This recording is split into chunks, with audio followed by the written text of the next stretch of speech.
They stood there with water running from them, not knowing what to do. 3 older boys were coming along the street towards them, and a group of children on bicycles started riding round and round them. "Let's get home," Nail said angrily. "We can't leave Jazz." Nutty stopped and looked back, and just then Jazz appeared through the hole in the hedge. Usually, of course, Jazz's long hair was hidden under his turban. Sikhs never cut their hair, and although Jazz wanted to cut his parents wouldn't let him.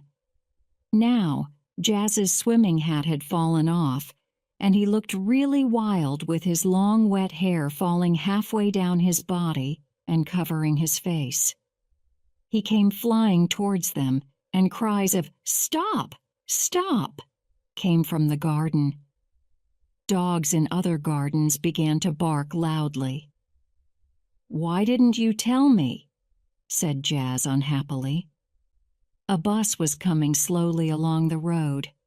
By now the boys had started to run towards them, and the children on bicycles, still going round and round them, were shouting and laughing. "Quick, let's get out of here!" Nutty cried. She raced along the road towards the bus stop with her arm up to stop the bus.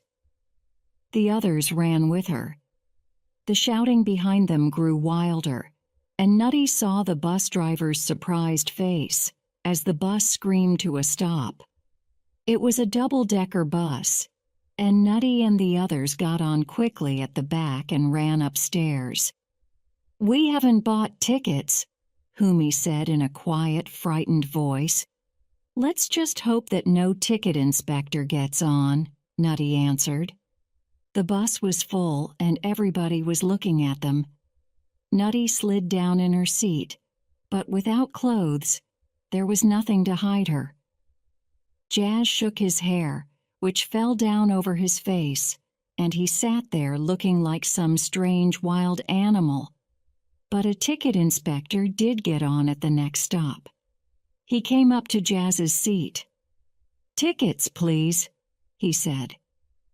Jazz began to speak very quickly in Punjabi, the language his parents used at home.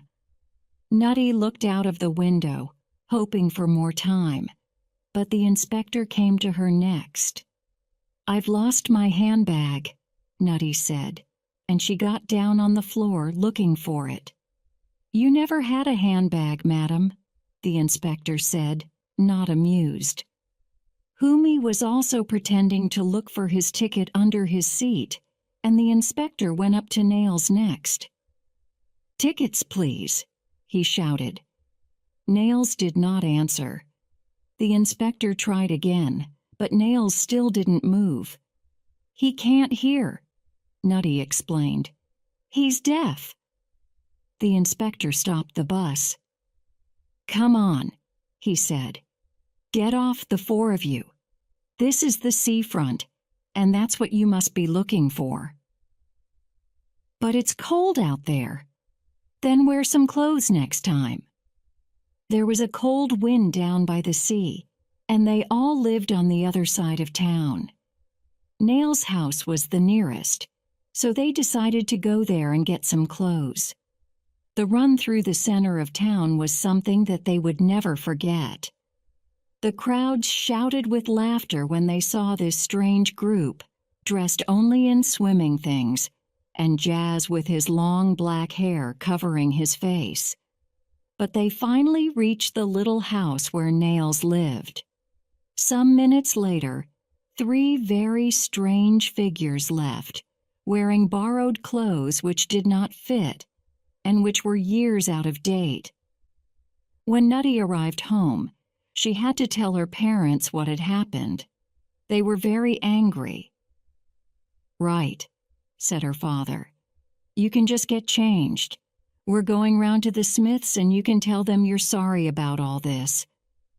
It was all right for the others, thought Nutty miserably. They were in the factory with the horses while she, the team captain, was left with all the problems. Her father drove her up to the rich part of town to the Smith's house. When they arrived, Nutty was sorry to see that the lights were on, the Smiths were in, and there was no escape. Mrs. Smith opened the door. "Well?" she said icily. "My daughter has come to say she's sorry," Nutty's father explained. "Yes, well, come in and talk to my husband." Nutty did not want to go in. She hated this house. Everything showed that the Smiths had lots of money, very different from Nail's poor little house. But Seb's father seemed more friendly than angry, and Nutty said that she was sorry for using their pool secretly. "That's all right," said Mr. Smith, "but ask first next time." Then, to Nutty's surprise, he offered them a drink. He wanted to know why she and her friends were using the pool, and Nutty told him all about the competition. "Do you mean you're doing all this yourselves with no help? Do your teachers know?" Nutty didn't know, and she didn't really care. But Mr. Smith laughed. "I think that's wonderful, Mr. McTavish," he said to Nutty's father. "We give Sebastian too much," he went on. "I've had to work for what I've got, and your Deirdre's the same. She's a worker, and she can use our pool when she wants to." Then he asked Nutty about the shooting, and when he heard that they had no money for lessons, he said, "Well, I'll see what I can do for you. I'll have a word with a policeman friend of mine." He laughed again. "It'll be good for Seb and his friends to work a bit harder." And for a minute, Nutty almost felt sorry for Seb. Chapter 6. Riding and Shooting. Mr. Smith's police friend Mr. Potter called at Hawkwood and asked for Miss Deirdre McTavish, the captain of the Hawkwood Tetrathlon team. And so, to his great surprise, Sam Sylvester learned that there was still a Hawkwood team. Mr. Potter had brought guns and targets with him and was ready to start the first lesson. Everybody in the school wanted to try the shooting when they saw the guns. "Get lost!" cried Nutty. "None of you wanted to do the other things, so get lost before I shoot you." The first lesson went well, and Mr. Potter agreed to come down 2 or 3 times a week to teach them. They fixed 2 nights when they weren't swimming, and that left 2 nights for riding lessons, and Sunday off. Running was all the time, and so was taking out the horses. After all this hard work, Nutty was now much thinner, and Humi's thin arms and legs were really strong. They all looked strong and healthy, and Jazz most of all. But although Jazz was so good at running and swimming, he was still worried about his riding. "We're all better at some things than others," Nutty said to him. In fact, she thought that she was probably the worst of all of them at most things. True, she was good at riding, but that was only a quarter of the competition. The competition would be at Swallow Hall, a big country house with its own lake and swimming pool. First there was the shooting, then the 4-minute swim, the 2-mile run, and the riding. In each part, only the best 3 scores in the team were counted. But Nutty suddenly realized that they had never tried all 4 parts of the competition on the same day. They continued to work hard, and in the summer, Uncle Bean found some farms where they could try some real cross-country riding. Humi's horse Bones loved it. He seemed to remember his past as a racehorse and went over the jumps like an express train, nearly frightening Humi to death. "You were wonderful, Humi," the others told him afterwards. Humi's face went bright red, and he forgot that he was afraid. Poor Jazz had problems. When Spot came to a jump, he stopped. But Jazz went on over his head. Then Nutty remembered something. Spot was in a circus. Perhaps he'll do it to music. So they brought some music and played it, and Spot stood up on his back legs and Jazz fell off again.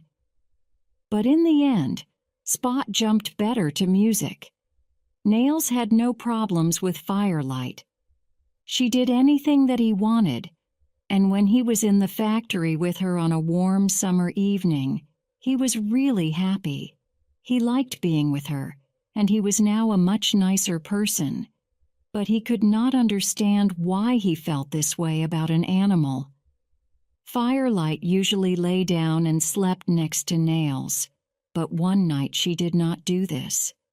Instead, she moved around her box all the time. Nails began to think that she was ill.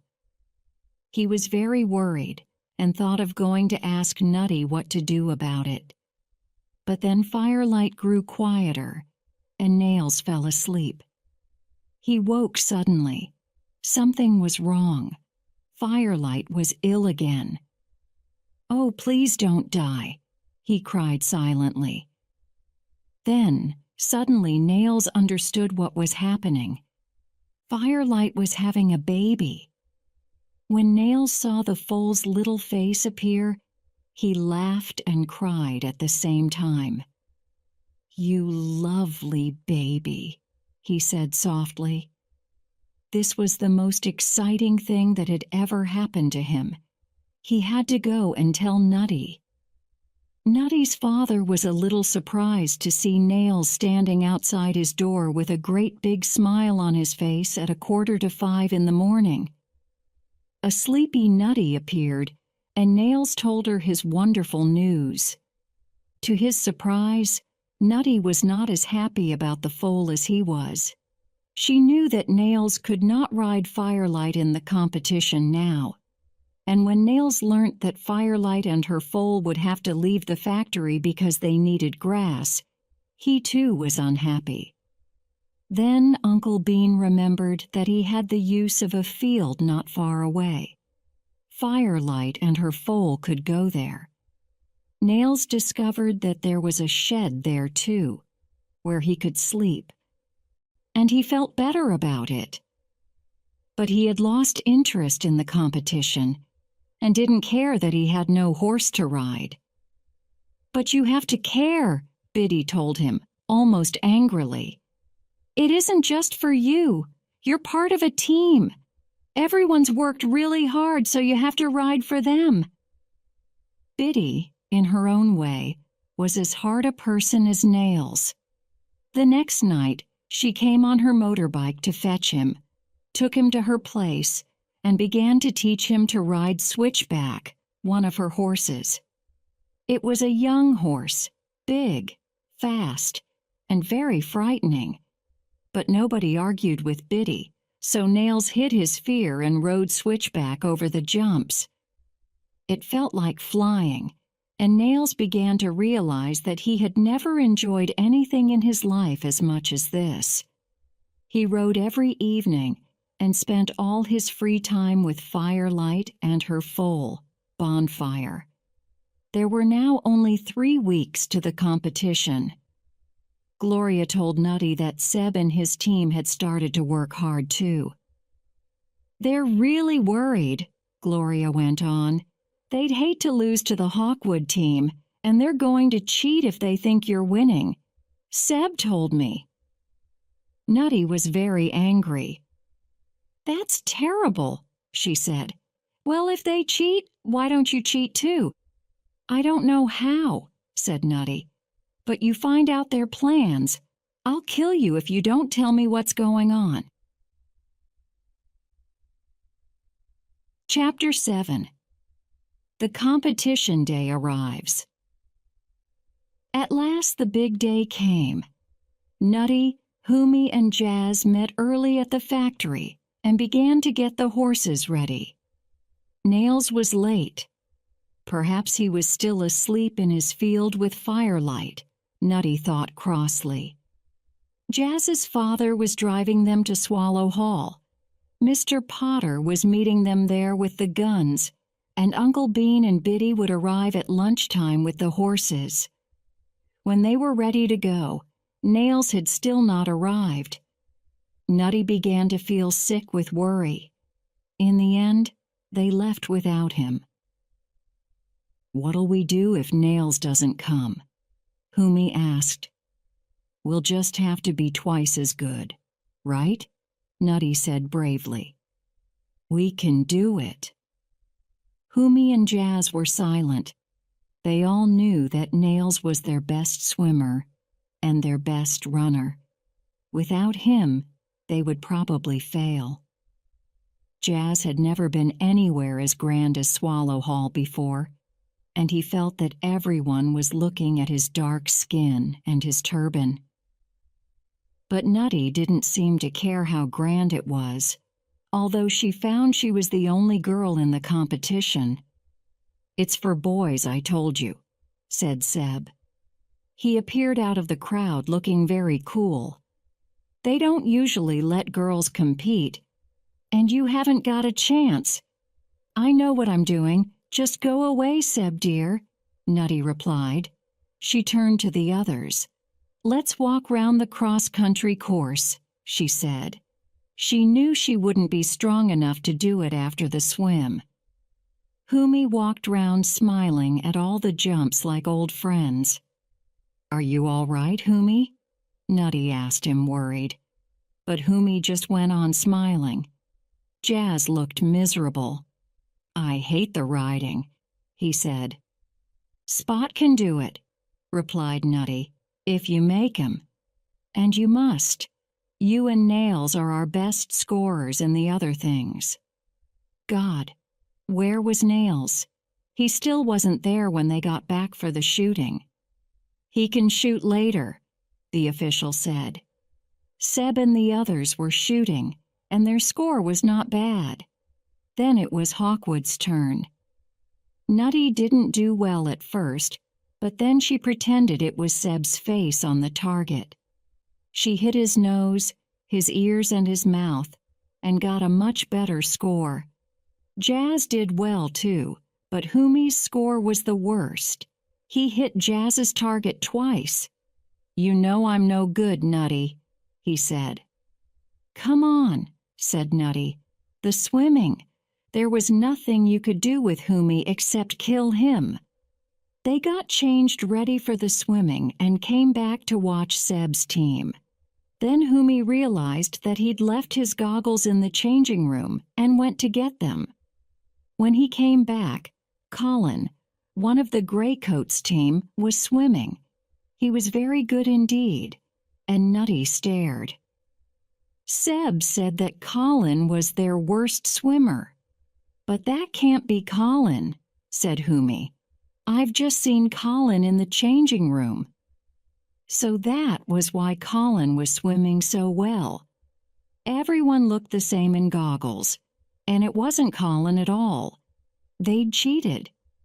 None of the officials noticed anything, and when they had finished the swimming, the Greycoats team all disappeared fast. Nutty was wild with anger. Then it was Hawkwood's turn to swim. 4 minutes of hard swimming felt like a long, slow death to Nutty, but she kept going, up and down, and when it was over, they had to pull her out of the water. When at last she could see again, Jazz was swimming beautifully, but there was still no Nails. Nutty went to get dressed, and when she came out to meet the others, she looked over towards the swimming pool. And at that moment, she saw a boy run in and start talking to the swimming officials. Nutty stared. Then she shouted to the others, "Look, there he is! Now we've got a chance of winning!" Nails had come at last. Chapter 8. Winners and Losers. Nails had already done his shooting, and now he swam wonderfully, moving fast and easily up and down the pool. It was a 10-meter pool, and Nails did 34 lengths in 4 minutes. Nutty wanted to laugh out loud with happiness. "Not bad," she said when Nails had finished. "But where have you been all this time?" Nails looked angry. "I was sleeping in the shed in Firelight's field last night, and the police came and got me. They asked me where I lived, and I wouldn't tell them, so they locked me up in the police station all night. I had to argue my way out this morning. Biddy came to fetch me because I told the police she was my mother. Biddy was a bit angry about that." Nutty wondered what would happen to Nails after today. Sleeping out in fields, no real home to go to, nothing to look forward to. But there was no time to worry about that now. There was still the running and the riding to do. Graycoats went first in the running, and Nutty watched them angrily. "We're well behind after that cheating," she said. "And just look at them now. Graycoats were running well." "We've just got to keep going," Nutty said. And they did. But it nearly killed Nutty. Humi, running in front of her, grew smaller and smaller, and Nutty realized that she was probably the worst of them all.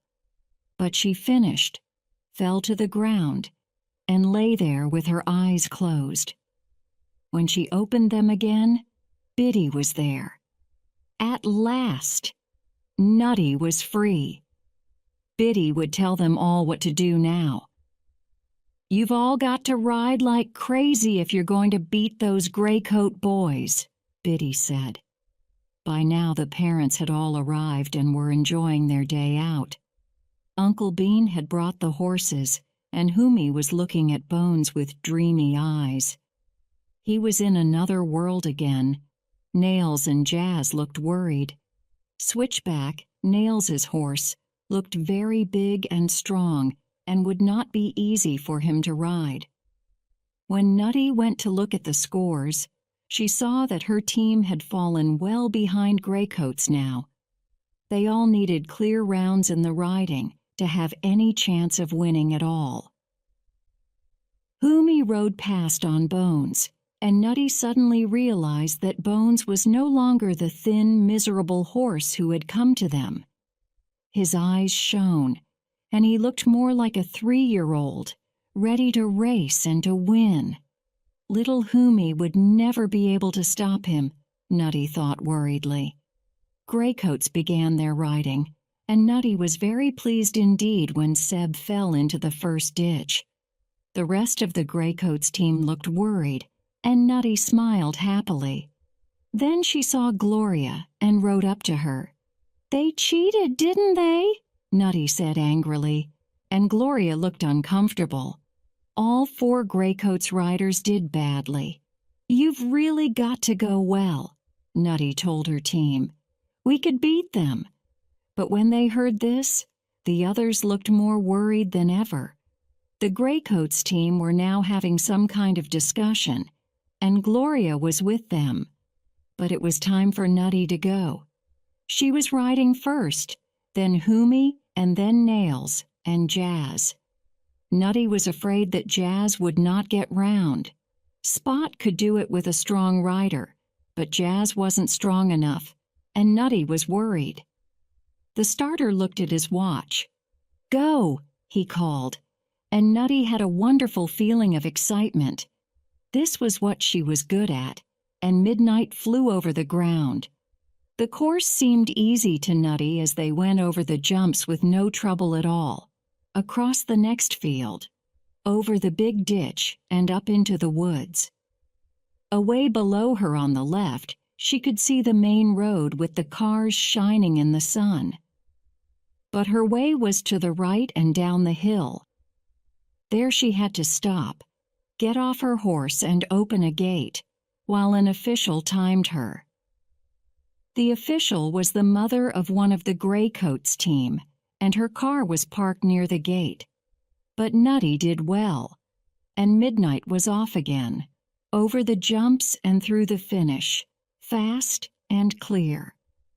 Humi was waiting to go, with his eyes shining as he looked at his wonderful Bones. "Good luck," Nutty called, and Humi was away. Bones went off like an express train, and there was no way he was going to stop before he heard the crowd shouting for him at the finish. Just then, Gloria hurried up to Nutty. "They're going to cheat again," she said. "They've got a recording of God Save the Queen. They've hidden it in the official's car, and when Spot has to stop at the gate, they're going to play it, and—" "Spot will lie down," Nutty finished. "Don't worry," she said to Jazz. "You're riding last, so if Humi and Nails go clear, then we're all right." "Where is Humi?" Nails said, worried. "He should be out of the woods by now. He was going very fast." Nutty looked towards the top of the hill.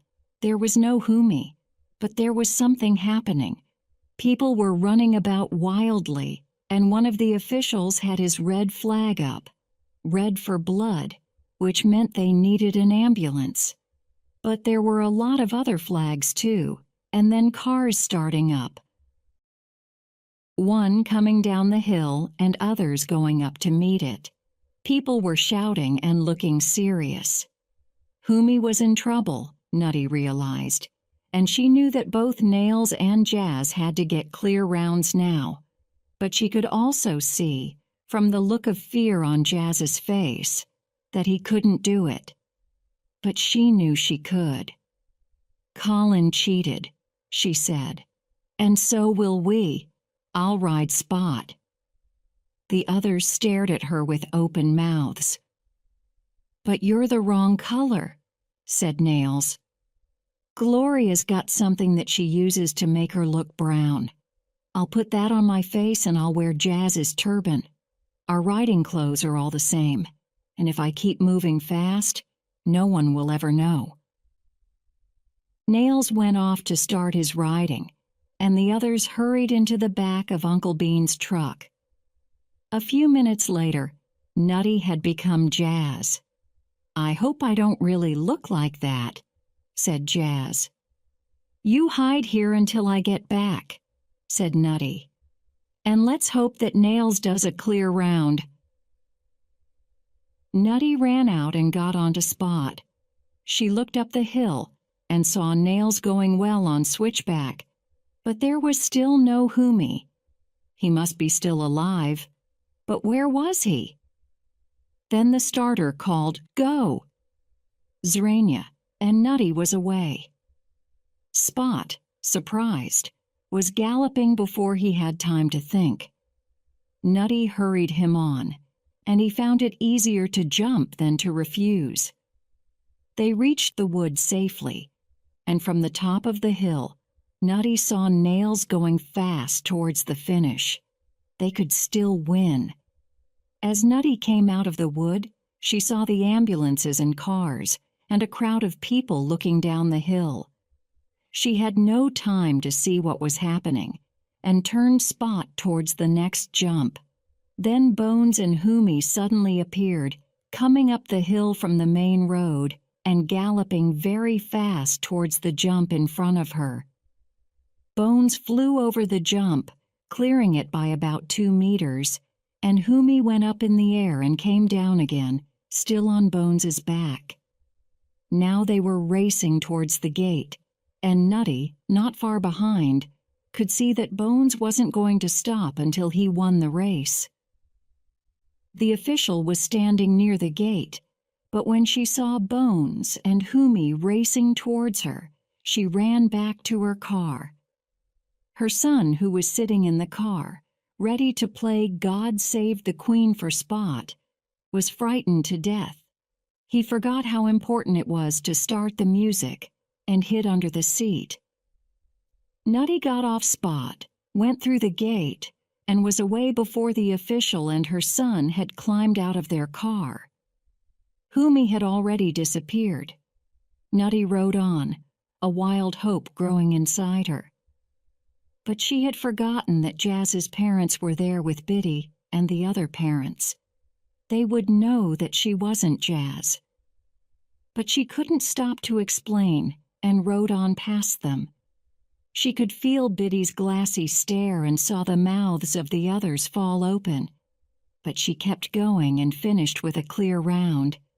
She rode straight to the truck where the others were.